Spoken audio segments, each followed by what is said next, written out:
Hello viewers, আসসালামু আলাইকুম। সুন্দর একটা ওয়েদার দিয়ে শুরু করতে যাচ্ছি আমার একটি নতুন ব্লগ। আমার বাচ্চাগুলো সবাই অসুস্থ। সবাই প্লিজ দোয়া রাখবেন বাচ্চাদের জন্য। কিন্তু রান্নাবান্না খাওয়া দাওয়া তো করতেই হবে। সকাল সকাল দেখলাম চাল ফুরিয়ে গেছে।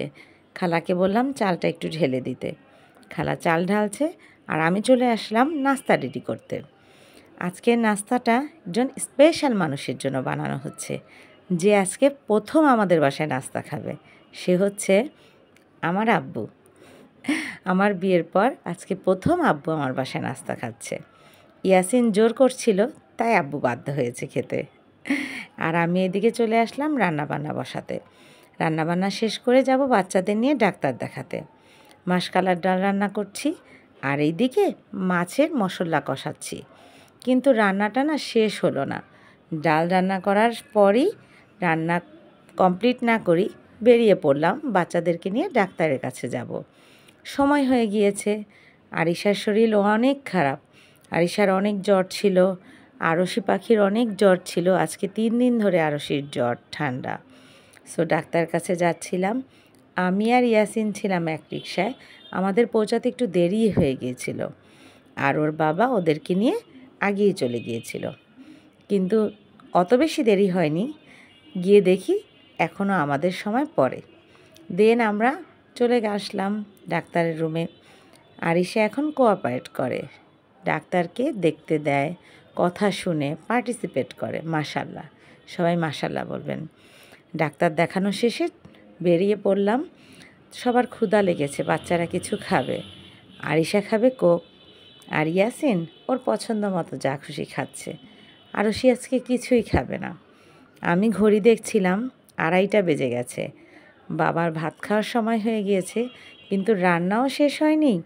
আবার বাবারও খাওয়ার সময়, বাবা খুব টাইম মেনটেন করে চলে, তো বলছিল যে আসো, সমস্যা নেই। তো বাসায় গিয়েই আমি চুলায় মাছটা বসিয়ে দিলাম আর বাবাকে ফোন দিয়ে দিলাম। বাবা আসতে আসতে আমি এদিকে রান্নাটা কমপ্লিট করে ফেললাম। একদিকে রান্না করছি, অন্যদিকে টেবিলে খাবার সাজাচ্ছি। আরেক চুলায় লেফট ওভার মাংসও গরম করতে দিয়েছি। বাবা খাবে, টেবিলে খাবার দিচ্ছি। সব এলোমেলো, কিন্তু পরে সব রিঅ্যারেঞ্জ করে দিতে পেরেছিলাম। তাড়াহুড়ার জন্য ধনেপাতাও কেটে দেইনি, যেভাবে ছিল ধুয়ে দিয়ে দিয়েছি। তাড়াহুড়া করে বাবার জন্য খাবার বাড়ছিলাম। এইদিকে মাংসও ছিল চুলায়, বারবার দেখছিলাম যে কখন হবে কখন হবে। আর এদিকে লাউ। বাবা খেতে বসে গেল, আমি গরম করে করে আনছিলাম সব কিছু। সাথে ভর্তা ছিল মজাদার। আর ইয়াসিন দাদাভাইয়ের খাবার দেখবে, খাবে না, কিন্তু সে দেখতে পছন্দ করে। আমার বাচ্চাগুলো সবগুলোই একই রকম, খাবার খাওয়ার চেয়ে দেখতে বেশি পছন্দ করে। বলে কি, দাদাভাই তুমি খাও আর আমি দেখি, দেখলেই শান্তি পাই। আর বাবা আমার সঙ্গে গল্প করছিল, ডাক্তার কি বলেছে, কোনো টেস্ট দিয়েছে কি না, এইসব। বিকেলবেলা বাচ্চাদেরকে ওষুধ খাওয়ানো, গ্যাস দেওয়া, এসব কাজ তো থাকেই, তাই না? প্রথমে আরিশা দিচ্ছে গ্যাস, এরপরে আরশি দিবে।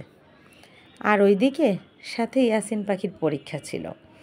আমি একদিকে ওদেরকে ওষুধ খাওয়াচ্ছি, গ্যাস দিচ্ছি, আর অন্যদিকে পাখিকে পড়াতে বসিয়েছি।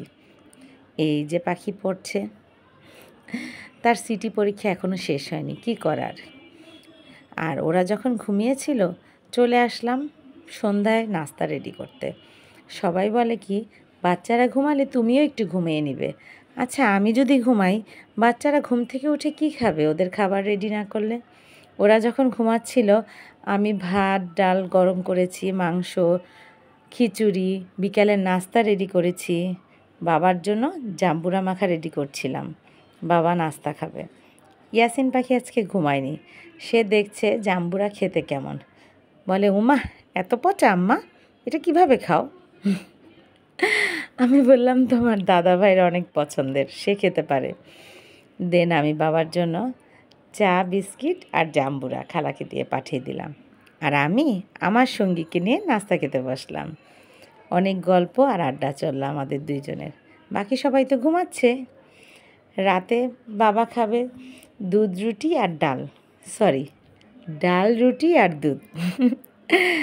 ইয়াসিনের আব্বাকে দিয়ে পাঠিয়ে দিলাম। আজ এ পর্যন্তই। আল্লাহ হাফেজ।